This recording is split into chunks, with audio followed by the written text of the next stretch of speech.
July 1945. Europe had fallen silent. The devastating conflict that had engulfed the globe for 6 long years was finally nearing its conclusion. But as the guns stopped firing, a profound uncertainty hung over the ravaged continent. The old world was gone, and the shape of the new one was yet to be decided.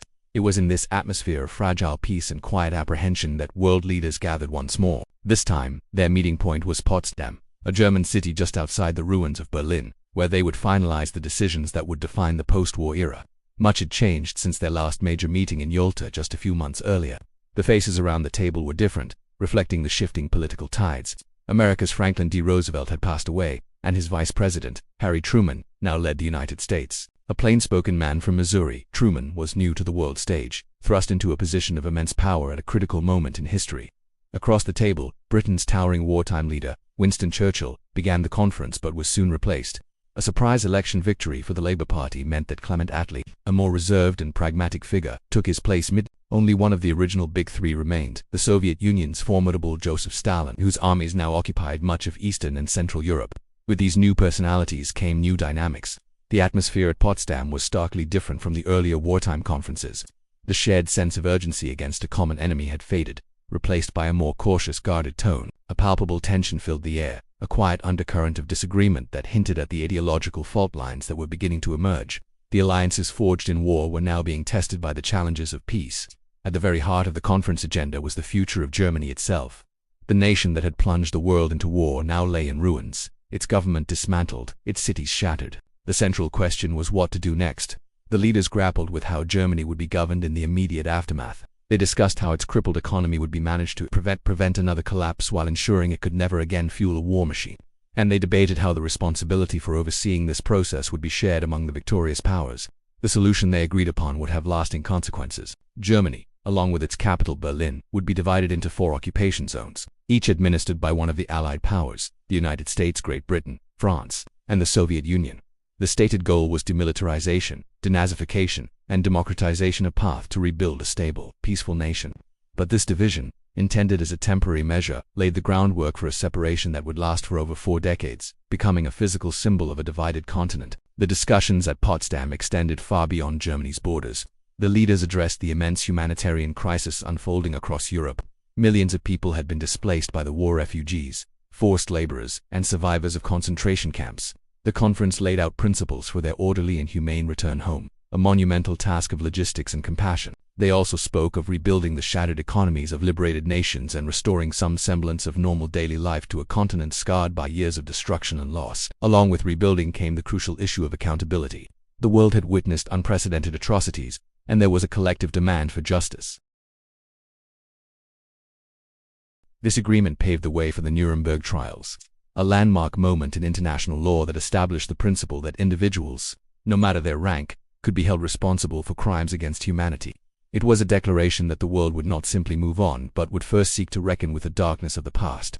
While Europe was the primary focus, the war in the Pacific still raged on. One of the most significant and ominous outcomes of the Potsdam Conference was a joint declaration issued by the United States, Great Britain, and China.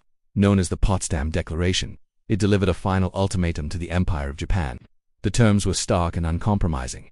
Japan must surrender unconditionally or face prompt and utter destruction. The declaration outlined the Allies' intentions for a post-surrender Japan, including disarmament, the end of its empire, and the establishment of a peaceful, democratic government. It was a clear final warning, a public message that the global conflict had to end.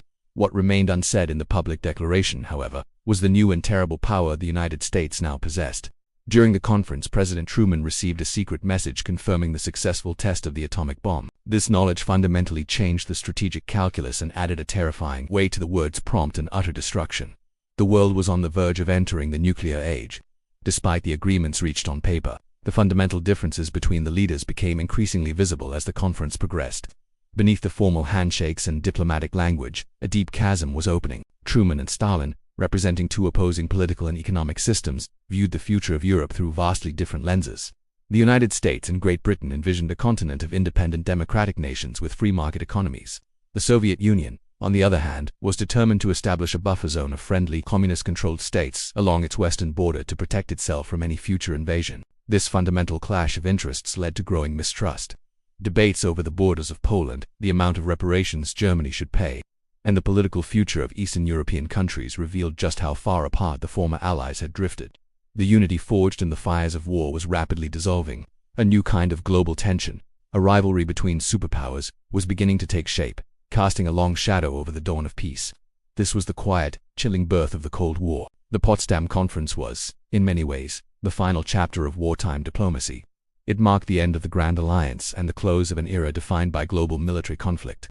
But in closing one door, it opened another. The decisions made in that German city set the stage for the next half-century of international relations, an era defined not by open warfare between major powers, but by ideological rivalry, proxy conflicts, tense negotiations, and a fragile nuclear-armed peace. The division of Germany, the political alignment of Eastern Europe, and the rise of the United States and the Soviet Union as to competing global superpowers can all be traced back to the discussions held at Potsdam. It was a pivotal moment where the world turned from the certainty of war to the uncertainty of a new, bipolar world order.